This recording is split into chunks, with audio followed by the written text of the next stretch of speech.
Boa noite. Dando continuidade à introdução à morfologia verbal, vamos, neste vídeo, abordar os 3 últimos parâmetros faltantes, a saber, as vozes, os números e as pessoas. Nos 2 vídeos anteriores foram abordados os tempos verbais e os modos. Ficam faltando para abordarmos os 5 parâmetros, as vozes, os números e as pessoas, que serão objeto deste vídeo.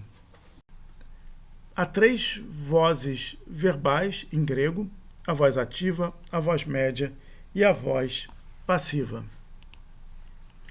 Primeira pergunta que nós vamos nos fazer, exatamente como fizemos com relação aos 2 parâmetros anteriores, é que informação nos transmite a forma verbal pelo fato de ela estar em uma voz e não em outras. Pelo fato de ela estar na voz ativa e não na voz passiva ou voz média, ou na voz média e não na voz ativa ou voz passiva. O que nos é informado pelo fato de uma forma verbal se encontrar em uma dessas 3 vozes aqui. Essa é uma questão, como nós já vimos, semântica. Nós podemos respondê-la da seguinte maneira: se uma forma verbal está na voz ativa, ela apresenta o que é dito, ela apresenta como um agente realizando uma ação. Ou, no caso de verbos que indicam estado, ou um agente encontrando-se em um estado. Então, o que é apresentado pela voz ativa é um agente realizando uma ação. A mesma coisa em português. Na voz passiva, o que é apresentado é um paciente sofrendo uma ação.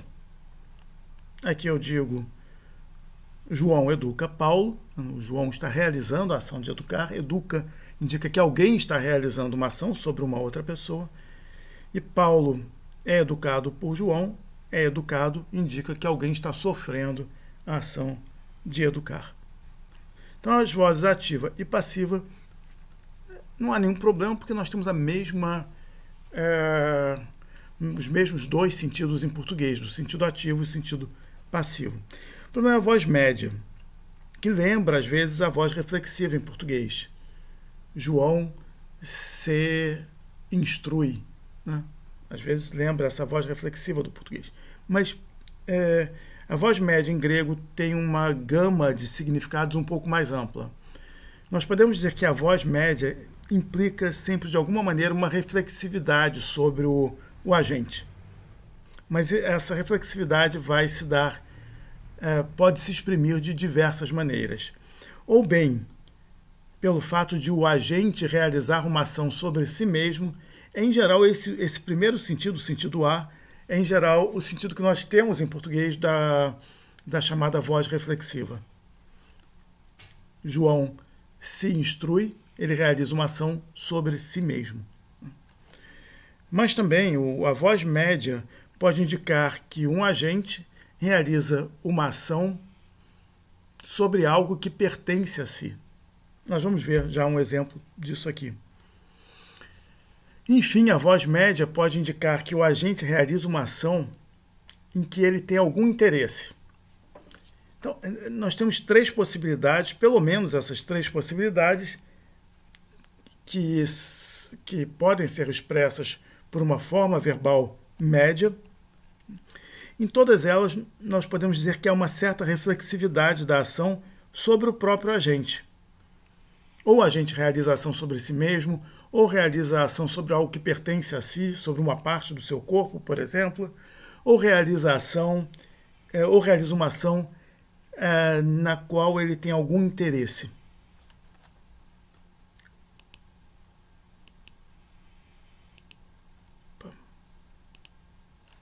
Vamos ver alguns exemplos da voz ativa. A voz ativa é aquela que exprime, em que o verbo exprime que o agente realiza uma ação sobre um paciente. Vamos ver aqui. Hoaner luei to paidion. O homem lava ou banha a criança. Então, o que está acontecendo? A voz ativa, o homem é o agente, ele realiza uma ação e a ação incide sobre um paciente, que é a criança. Ação de lavar. Segundo exemplo, ho strategos, hoplidzei ten stratian.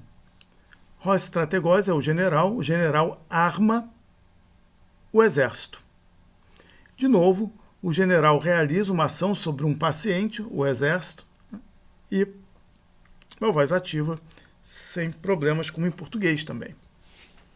Terceiro exemplo, didascomen tus paidas. Nós ensinamos as crianças. Mesmo sentido, um agente realiza uma ação sobre o paciente, nós realizamos uma ação sobre as crianças, a ação de ensinar. Mais um exemplo, hopolites hairei to hoplon. O cidadão toma ou pega a arma. Mais um, hotoxotes diokei tus erthrus. O arqueiro persegue os inimigos. Então, todos esses exemplos não causam a nós, falantes do português, nenhum problema, porque nós temos exatamente a voz ativa em português nesse sentido, no sentido de que alguém, um agente, realiza uma ação sobre sobre um paciente. Exemplos da voz passiva. Também não nos causa problemas a voz passiva. Um paciente sofre uma ação. Por exemplo, didascometa, nós somos ensinados. Em português, eu acho que o verbo é transitivo indireto, mas enfim, em grego é transitivo direto. Nós somos ensinados. Segundo exemplo, Alexandros haireitai strategos. Alexandre é escolhido general. Alexandre é escolhido general, ou é eleito general. General aqui é um predicativo do sujeito. O verbo está na voz passiva.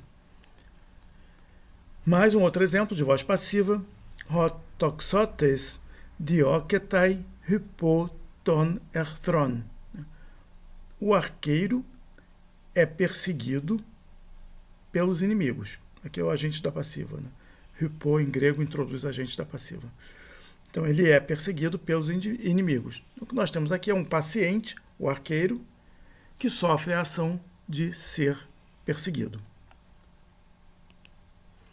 Agora, a voz média, que indica uma reflexividade. Aqui os exemplos talvez não sejam tão evidentes para nós falantes do português. Primeiro, ela pode exprimir três situações. A voz média pode nos dar três tipos de informações. Ela pode exprimir uma reflexividade no sentido de que o agente realiza a ação sobre si mesmo, nós vamos ver exemplos. Ela pode exprimir uma reflexividade no sentido de que o agente realiza uma ação sobre algo que lhe pertence, que pertence ao próprio agente. Ela pode exprimir uma reflexividade no sentido de que o agente realiza uma ação em que ele tem algum interesse. Vamos ver uns exemplos. Hoaner luetai. O homem se banha ou lava-se. Essa é uma voz média em que o agente realiza uma ação sobre si mesmo. O homem banha a si mesmo ou lava a si mesmo. Então, o homem lava-se ou banha-se. É o caso do sentido número 1 aqui. Um outro exemplo. Hoaner luetai tossoma. O homem lava ou banha o corpo. Só que não está na voz ativa. Está na voz média. Então, o que nós temos aqui é uma reflexividade no sentido de que o agente realiza uma ação sobre algo que lhe pertence, que pertence a ele. E o que pertence a ele é o corpo, né? Então, ele lava o seu corpo e aqui nós temos uma voz média para indicar essa pertença do corpo ao próprio agente. Mais um exemplo. Ho stratiotes hoplidzetai. O soldado se arma ou arma-se. É um exemplo número 1 também. Ele realiza uma ação sobre si mesmo, a ação de armar-se a si mesmo.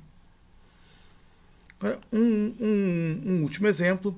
Ho polites haireitai ten hodon.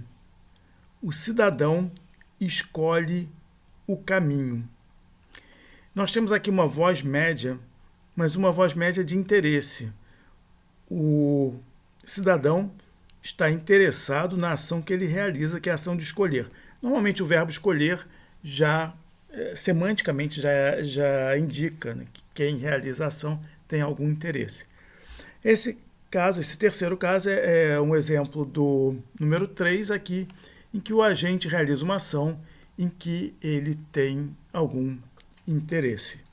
Então a voz média, semanticamente, ela pode exprimir uma gama de sentidos reflexivos todos, né? Sentidos que implicam alguma relação com o próprio agente. Até agora, com relação às vozes, o que nós perguntamos foi o que significa o fato de uma forma verbal estar numa voz e não em outra. Então nós vimos o que significa ele estar na voz ativa, o que significa ele estar na voz média, o que significa ele estar na voz passiva. Agora vamos fazer uma outra pergunta. Como nós reconhecemos morfologicamente a voz gramatical? Como nós reconhecemos que um verbo está na voz ativa, está na voz média ou na voz passiva? As vozes em grego são indicadas morfologicamente pelas terminações verbais.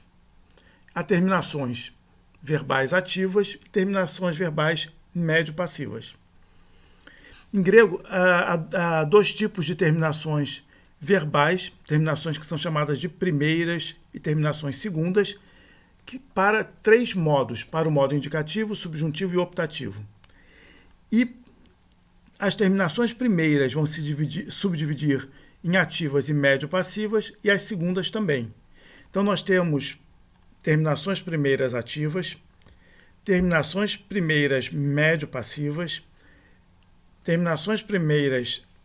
segundas ativas e terminações segundas médio-passivas. Então, as terminações primeiras ativas vão indicar a voz ativa. As terminações primeiras médio-passivas vão indicar a voz média ou a voz passiva. Do mesmo modo, as terminações segundas ativas vão indicar a voz ativa e as terminações segundas médio-passivas vão indicar a voz média ou passiva. Então, essas terminações aqui vão servir para o indicativo, o subjuntivo e o optativo. O indicativo vai poder, dependendo do tempo do indicativo, vai poder ter terminações ou primeiras ou segundas. O subjuntivo tem sempre terminações primeiras, o optativo, terminações segundas. O imperativo, ele não possui 2 tipos de terminações, primeiras e segundas. Ele só possui um tipo de terminação, só que ele vai ter também terminações ativas e terminações médio-passivas, para indicar exatamente a voz ativa, e as médio-passivas para indicar a voz média e a voz passiva. Reparem que as terminações médias são também as terminações passivas, elas coincidem. Nós vamos ver isso daqui a pouquinho. Vamos ver alguns exemplos.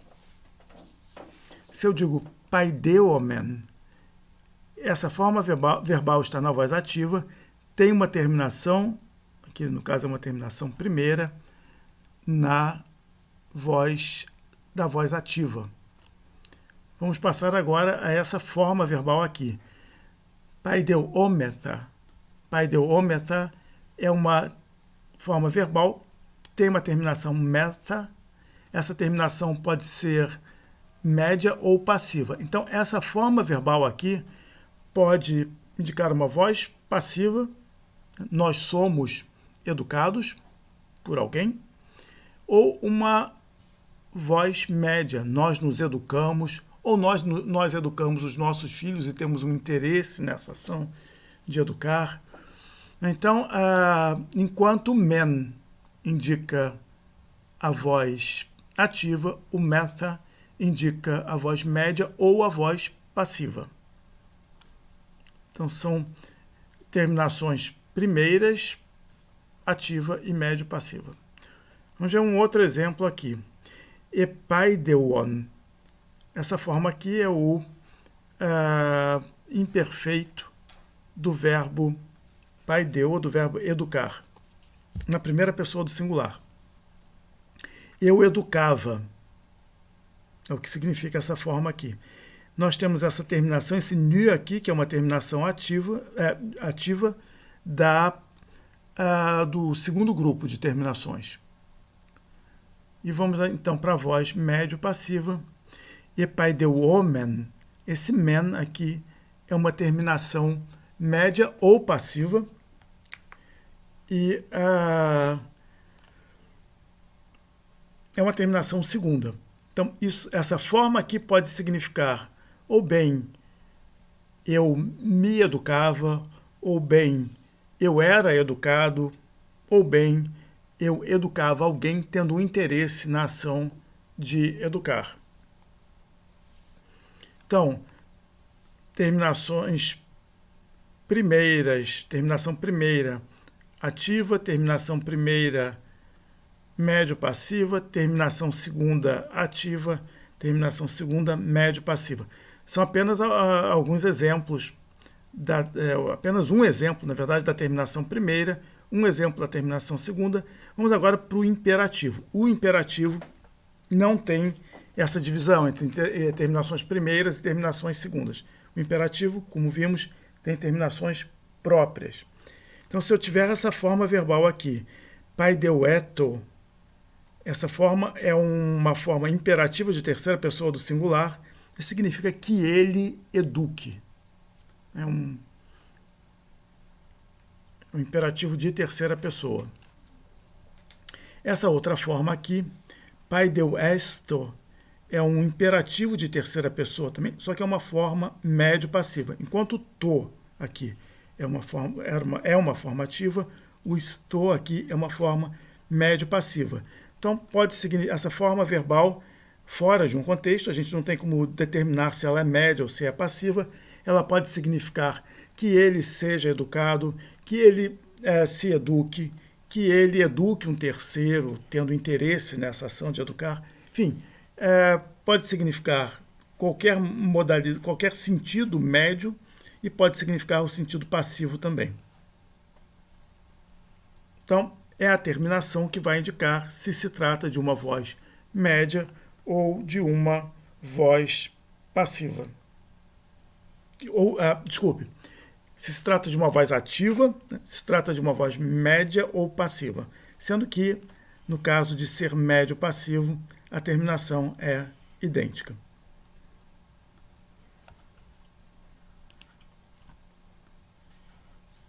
Vamos fazer algumas observações sobre a voz verbal.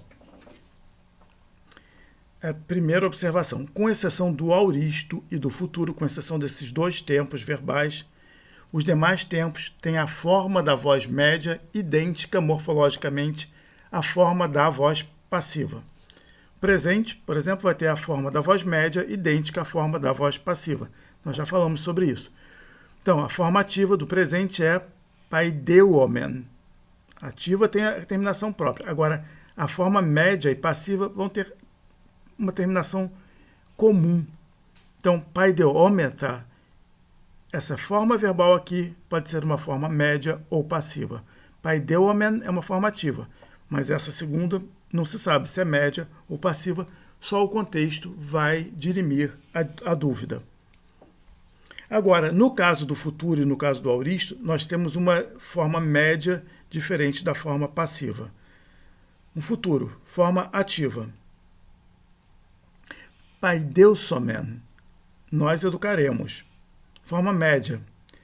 Paideusometa, nós seremos educados. Desculpe, nós nos educaremos ou nós educaremos alguém tendo interesse na ação. E agora a forma passiva é diferente da forma média. Paideutesometa. a forma passiva aqui, paideutessômetha, ela é diferente da forma média.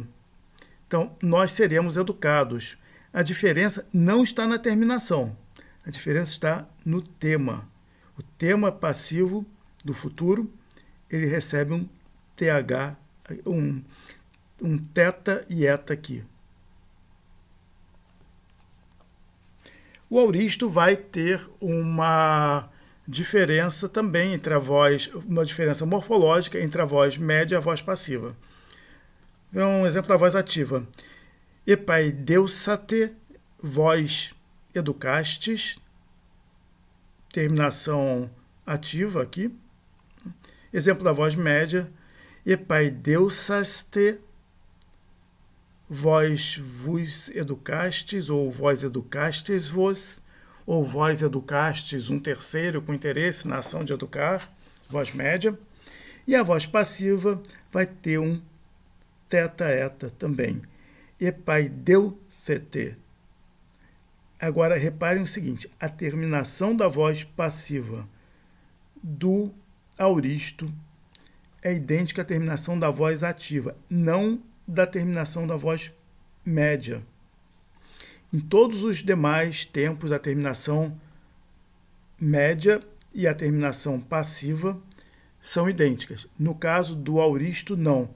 No caso do auristo, a terminação da voz passiva é idêntica à terminação da voz ativa, embora o tema seja diferente.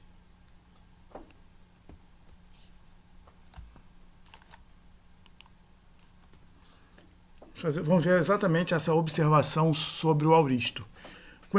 Com exceção das terminações do auristo passivo, os demais tempos têm as terminações passivas e médias idênticas. Nós já vimos isso várias vezes.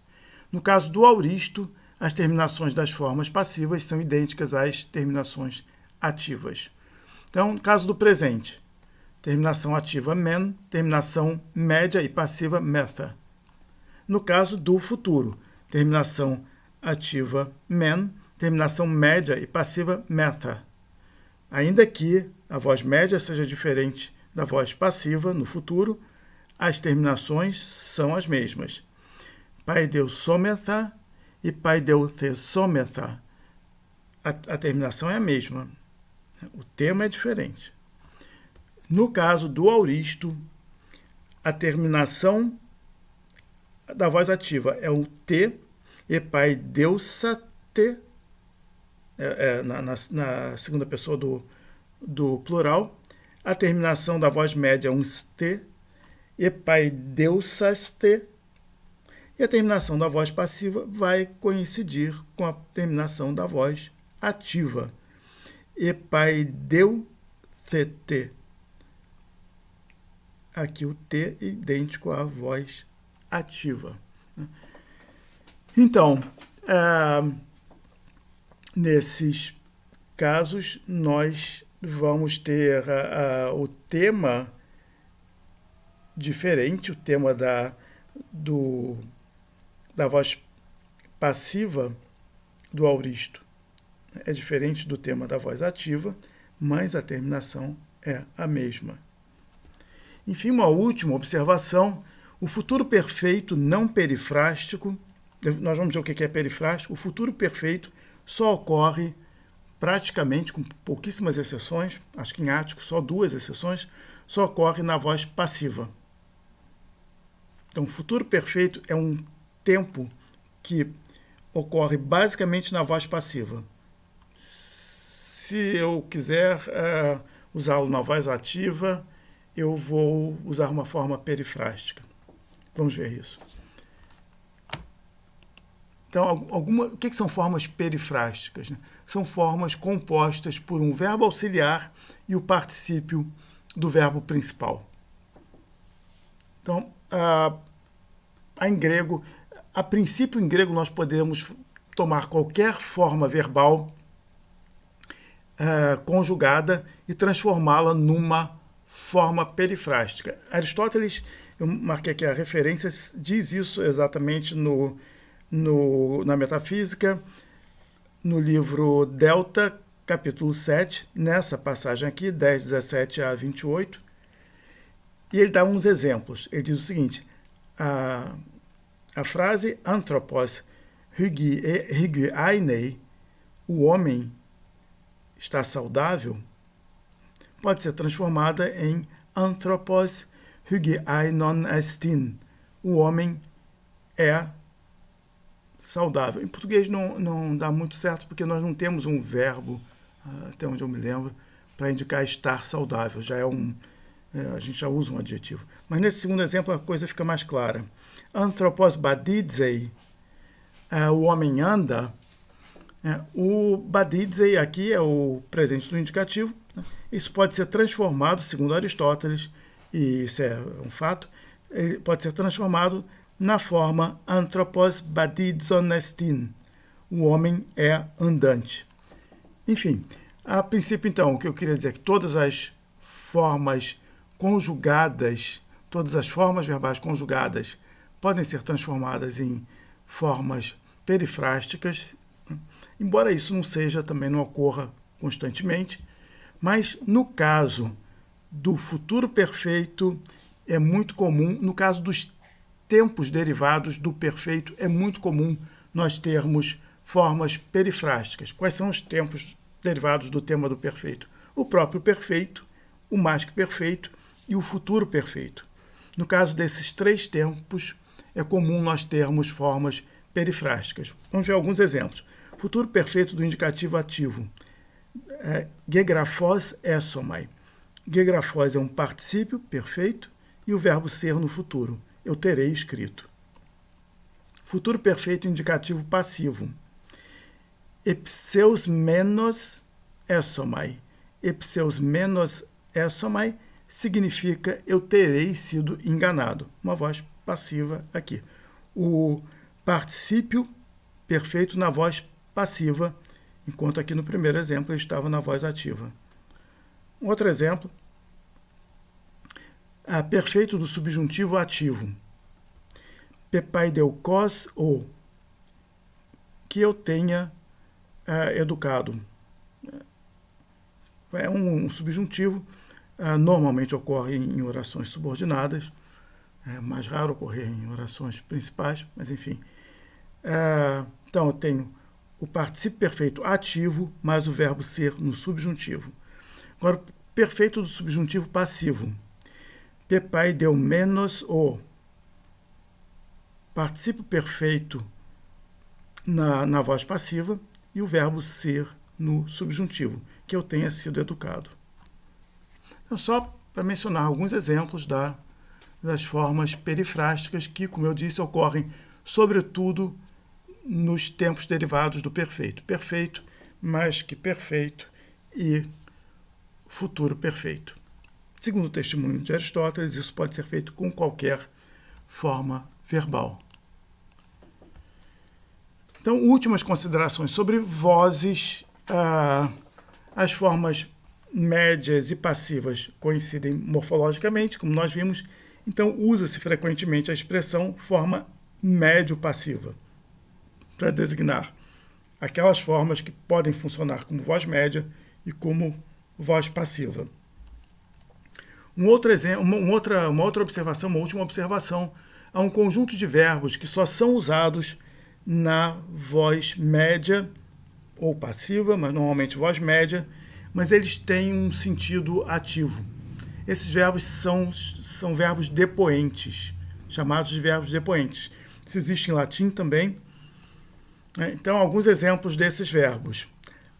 Aistanomai, nós temos uma voz média aqui, eu percebo, não existe a voz ativa desse verbo, existe a voz média, morfologicamente média, com sentido ativo. Erchomai, eu vou ou eu venho, também uma voz média com sentido ativo.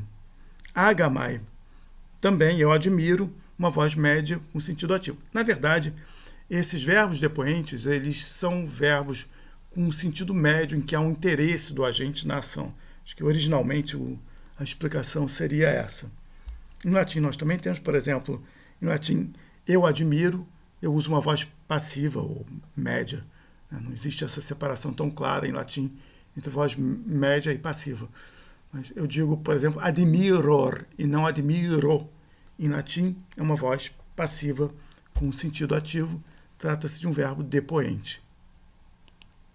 Enfim, vamos aos dois últimos parâmetros das formas verbais, que são os números e as pessoas verbais. Esses parâmetros não nos causam não nos causam praticamente qualquer problema, porque nós temos em português exatamente os números e as pessoas, com uma única exceção. Em grego haverá o dual também. Então há 3 números em grego, em português só 2, singular e plural. Em grego há singular, plural e dual. E há 3 pessoas em grego, como em português, primeira, segunda e terceira pessoas. Bom, cabe observar, no entanto, que os modos, todos os 4 modos, indicativo, subjuntivo, optativo e imperativo, nenhum deles tem primeira pessoa do dual. Nós vamos mostrar isso num quadro com as terminações. Nenhum dos modos tem primeira pessoa do dual. Tem segunda pessoa do dual e terceira pessoa do dual. Então, nessa combinação entre números e pessoas, o singular tem as 3 pessoas, o plural tem as 3 pessoas, o dual só tem a segunda e terceira pessoas, no caso dos 4 modos. Agora, no caso do imperativo, não existe a primeira pessoa de nenhum número. Então, o imperativo só tem segunda e terceira pessoas. Nunca primeira pessoa, nem do singular, nem do dual, nem do plural, nem do dual.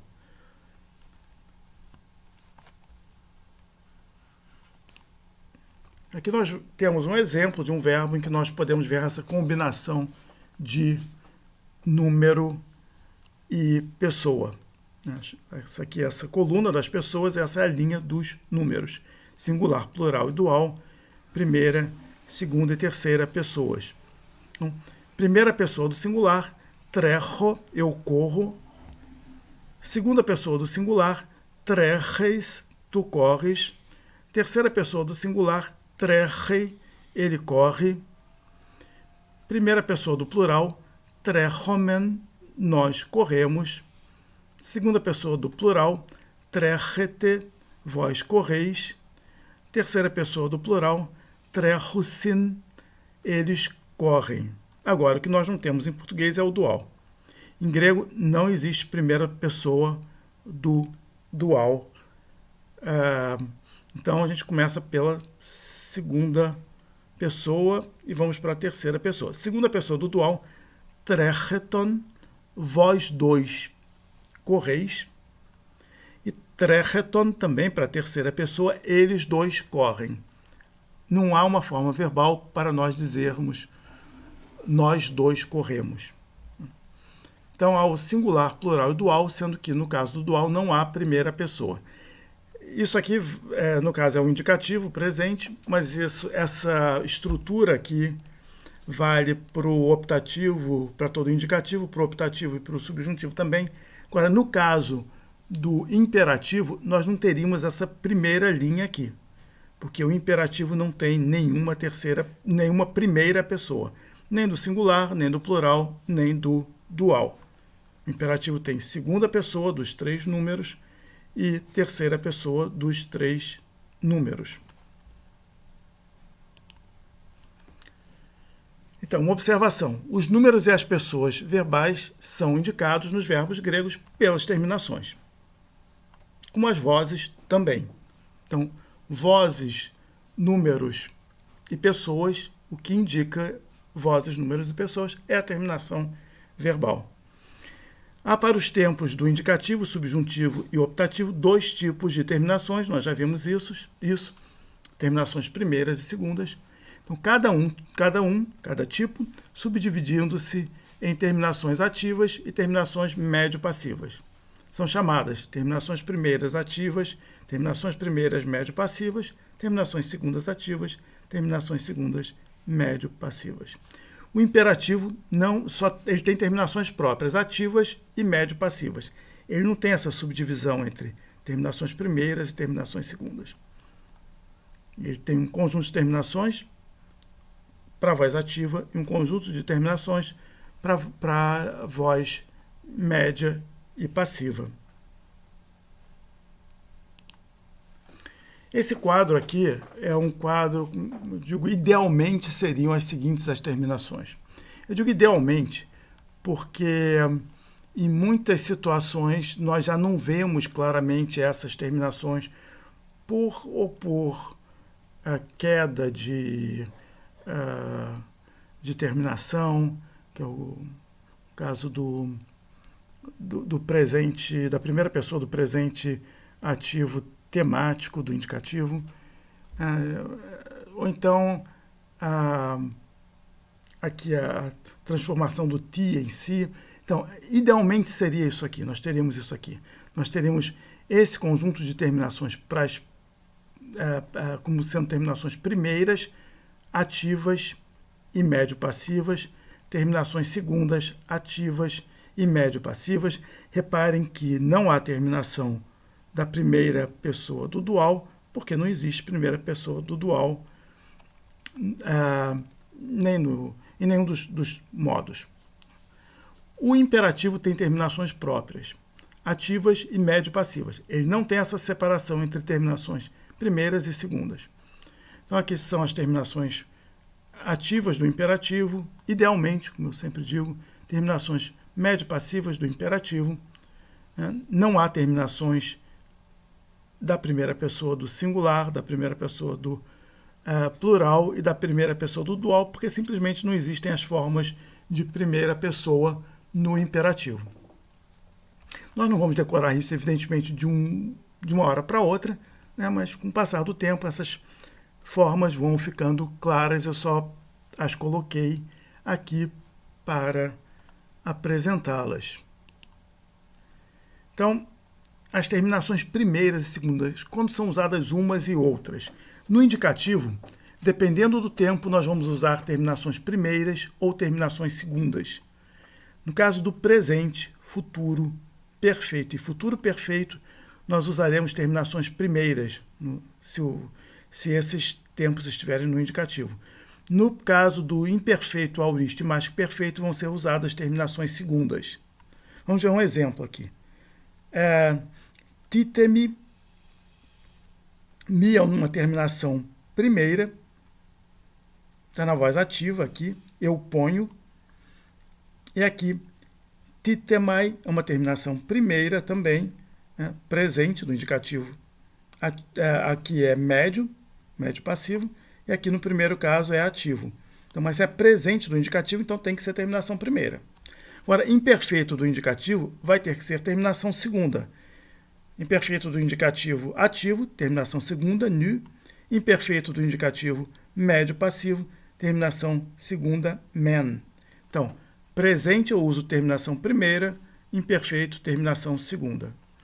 O subjuntivo e o optativo, o subjuntivo usa terminação sempre primeira. Então, nós temos aqui o subjuntivo presente, a voz ativa, tito, houve a queda do mi, mas a rigor deveria haver um mi aqui como terminação primeira, e o presente subjuntivo médio passivo, titomai, terminação primeira também. Optativo, terminações segundas. Titeian, terminação segunda, e titeimen, terminação segunda. Então, só para a gente ter uma noção inicial, né,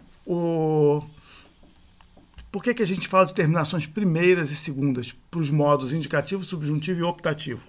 Porque no indicativo, dependendo do tempo, eu vou usar terminações primeiras ou segundas.